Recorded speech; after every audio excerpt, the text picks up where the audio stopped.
나 못 믿냐 이렇게 하면 말문이 탁 막혀요. 안 믿는다고 할 수 없잖아요. 못 믿어 라고 하면 이제 거기서부터 이제 전쟁이 시작되는 거거든요. 이것도 좀 조심하셔야 됩니다. 바람 피고 있을 가능성이 매우 높아요.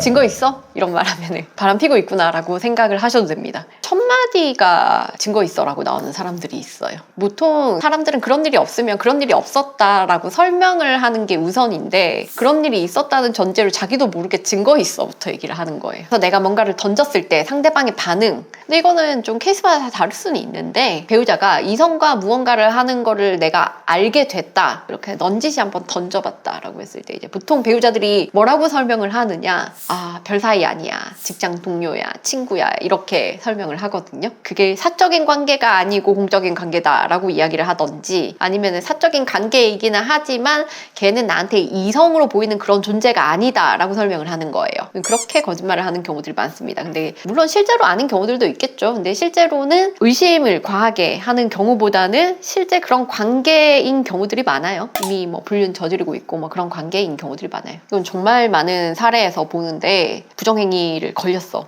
혹은 아내나 남편이 의심을 해. 그래가지고 그날 뭐 어떻게 된 거야, 당신은 어떻게 된 거야, 막 이렇게 막 물어보잖아요. 최소한 내가 억울한 오해를 받고 있다라고 하면 보통의 사람들은 어떻게든 설명을 해서 오해를 풀려고 노력을 하잖아요. 되게 느긋하게 설명을 하는 경우들이 많거든요. 그게 아니고 막 당황해가지고 화를 내고 증거 있냐고 오히려 공격적으로 이야기를 하고 하는 거, 이런 경우는 이미 부정행위를 저지르고 있을 가능성이 굉장히 높습니다. 여러분이 잘 캐치하신 거예요. 그리고 한번 생각을 한번 해보세요. 여자친구가 막 그렇게 이야기를 해요. 너 이날 왜 연락도 안 되고 그렇게 했어? 혹시 뭐 다른 사람 여자 만났어? 그러면은 그때 친구들 만났어 라고 해서 카톡 이거 봐, 그날 만나기로 약속하고 결제 내역을 보여준다든지 할 수 있잖아요. 보통의 사람이 오해를 받고 있으면은 그렇게 하려고 노력을 하거든요. 그런데 첫 마디가 증거 있어? 라고 나왔다 라고 하면은 그 사실은 있었구나, 근데 내가 증거가 있고 이 얘기를 하는 건지 아닌지를 지금 확인하려고 하는구나 라고 생각을 하시면 돼요. 왜 증거 있어? 라고 이야기를 하는 거냐면, 증거 없지?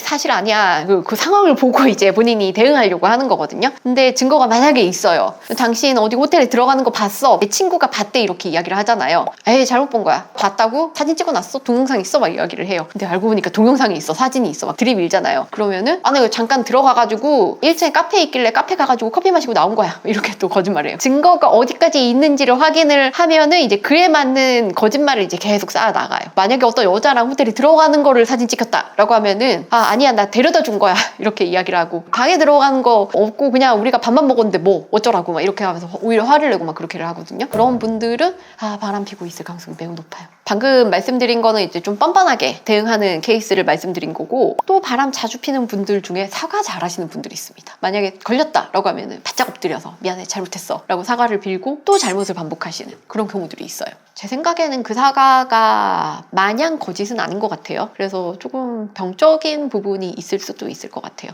사과의 내용을 사건 진행하면서 보는 경우들이 많거든요. 그냥 단순히 그 상황을 모면하기 위한 상황들도 있어요. 내가 잘못했다고 인정했잖아, 이런 경우들도 있어요. 근데 그게 아니고 진짜 잘못했다고 하고 반성문을 쓰고 잘못에 대한 본인의 벌을 받아야 된다 스스로 막 이야기를 하고 뭐 이런 사람들도 있거든요. 그런데 그런 사람들이 또 반복해서 잘못하는 경우들도 있어요. 이거는 도대체 뭐 때문에 이러는가?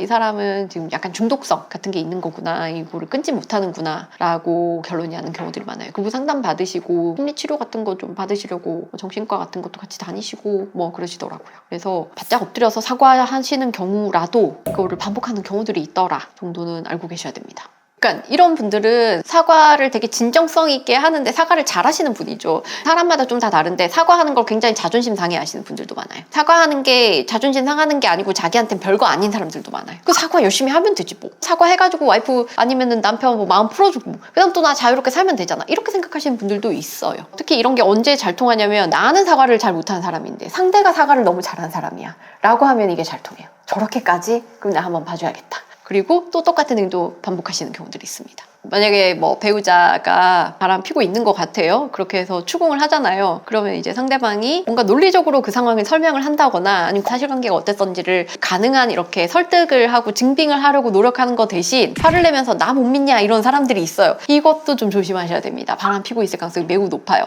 이거는 심리적으로 의심받을 행동을 한 본인의 잘못을 상대의 잘못으로 밀어넣는 방법이에요. 이건 내가 잘못한 게 아니고 너의 병적인 의심, 너 의처증, 의부증 이런 것 때문에 지금 나를 압박하고 닥달하고 추궁하는 거지 라고 하면서 지금 잘못을 뒤집는 거거든요. 나 못 믿냐 이렇게 하면 말문이 탁 막혀요. 안 믿는다고 할 수 없잖아요. 못 믿어 라고 하면 이제 거기서부터 이제 전쟁이 시작되는 거거든요. 싸우기 싫다라는 입장의 사람은 이제 그런 이야기를 들으면 아니 그게 아니고 라고 하면서 오히려 반대 상황으로 자신이 왜 이렇게 생각을 하는지에 대해서 막 변명하듯이 설명을 한단 말이에요. 그런데 그 정도의 심리전에 능한 사람들은 또 상황을 반대로 추궁을 하면서 이끌어 나가는 경우들이 많아요. 나 못 믿냐 이렇게 반응하는 사람들, 이런 사람들은 지금 부정행위를 하고 있을 가능성이 매우 높다 이렇게 보입니다. 사실은 내가 그럴 행동을 해가지고 상대방이 고민 끝에 물어보는 건데 그거를 상대방의 의심병으로 만들어버리는 거예요. 근데 실제로 부정행위를 원인으로 하는 이혼 사건 있잖아요. 그런 이혼 사건들을 보면은 배우자가 부정행위를 하고 있는 거를 너무 생활에서 드러나기 때문에 의심을 하고 그렇게 추궁을 하고 할 수밖에 없는 상황인데 거기에 대한 배우자의 반응 중에서 상대방을 의부증, 의처증으로 만드는 그런 반응들이 굉장히 자주 나와요. 친구는 없다, 있다.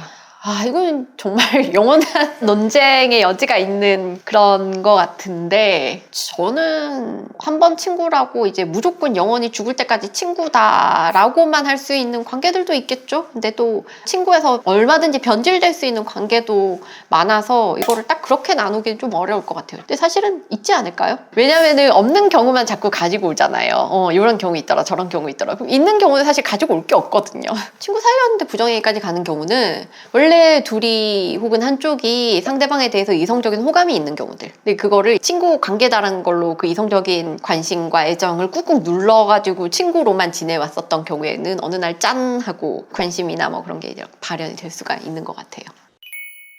배우자가 부정행위를 하고 있는 것 같다 물어봤을 때 배우자들이 보이는 어떤 특이한 행동에 대해서 오늘 좀 설명을 드렸는데요. 친구 사이다, 직장 동료 사이에 불과하다, 별 사이 아닌데 이거 가지고 날 피곤하게 만들지 마라 라고 하거나 증거 있냐, 나 못 믿냐 이런 식으로 상대방한테 오히려 책임을 지우려는 그런 사람들도 있습니다. 여러분께서 이런 행동의 패턴 같은 거를 좀 이해를 하시고 내 배우자가 현재 바람 피고 있는지를 파악해 보실 수 있으니까 오늘 영상 보고 참고를 해 보셨으면 좋겠습니다. 이상 최영은 변호사였습니다. 감사합니다.